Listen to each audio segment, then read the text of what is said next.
Yo, bwana mambo vipi? Mimi naitwa Ngoma Nago, bendera chuma, mlingoti chuma, ulaula msamba belenya, miaka mingi hatujafilimba ulembe.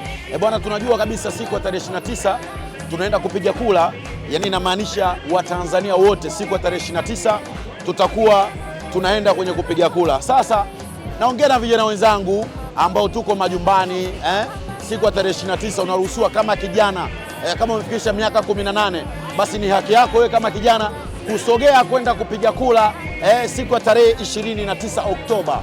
Kwa mimi niseme tu, tunajua mama vitu gani amevifanya ndani ya 2025 ambao mwaka huu pia tunaenda nao kupiga kura. Kuna vitu vingi sana ukiangalia kwa sisi wasanii tumevipata, na maanisha kuna mikopo ya wasanii imetoka mingi sana, kuna vitu vingi sana ambayo mama yetu ameendeleza miradi ambayo ilikuwa imeachwa na mzee wetu. Kwa hiyo mimi niseme tu, siku ya tarehe 29 ndio siku ya baba mama kijana mwenzangu kuanzia umri wa miaka 18 kwenda kupiga kura. Mimi Ngoma Nago naenda kupiga kura. Bwana, tarehe 29 Oktoba, bwana, tunatiki kwa Samia, tunatiki kwa Mwinyi. Sasa basi tukimaliza tu ni tunarudi nyumbani.